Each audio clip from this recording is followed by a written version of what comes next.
પંચમહાલથી વિગતો છે। જિલ્લામાં છેલ્લા 3 દિવસથી સાર્વત્રિક મેઘમહેર થતા લાંબા સમયથી વરસાદની રાહ જોઈ રહેલા ખેડૂતોમાં ભારે આનંદની લહેર દોડી ગઈ છે। 1 મહિના કરતા વધુ સમયથી ખેડૂતોએ પોતાના ક્યારડાની અંદર ડાંગરના પાક માટેનો ધરું તૈયાર કરી દીધો હતો, પરંતુ મેઘરાજા સમયસર ન વરસવાના કારણે ડાંગરની રોપણીમાં મોટો વિલંબ થયો હતો। સિંચાઈની પૂરતી સુવિધા ન હોય તેવા ખેડૂતોની હાલત અત્યંત કફોડી બની ગઈ હતી અને મોંઘી મહેનતથી તૈયાર કરેલું ધરું બગડી જવાની દહેશત ઊભી થઈ હતી। જો કે હવે સાર્વત્રિક વરસાદના આગમનની સાથે જિલ્લાના તમામ ખેડૂતો ઉત્સાહભેર ક્યારડામાં ડાંગરની રોપણીના કામમાં જોતરાઈ ગયા છે। એટલું જ નહીં, પરંતુ વરસતા વરસાદની પરવા કર્યા વગર ખેડૂતો ખેતરમાં જ જમીને પોતાની રોપણીનું કામ પૂરું કરી રહ્યા છે।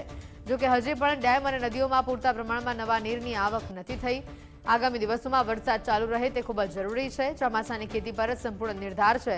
પંચમહાલના ખેડૂતો હાલ તો ભગવાન ભરોસે આશા રાખીને બેઠા છે।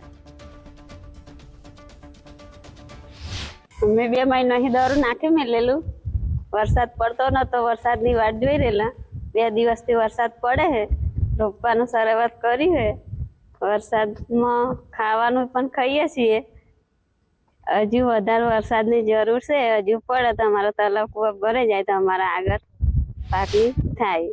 પંચમહાલ જિલ્લામાં અહીંયા અમારો જે વિસ્તાર છે ગોધરા તાલુકાનો પશ્ચિમ વિસ્તાર, એ મોટા ભાગે ડાંગરની જ ખેતી થાય છે અને લગભગ 2 મહિનાથી પોણા 2 મહિનાથી અમે દરું તૈયાર કરીને વરસાદની રાહ જોતા હતા।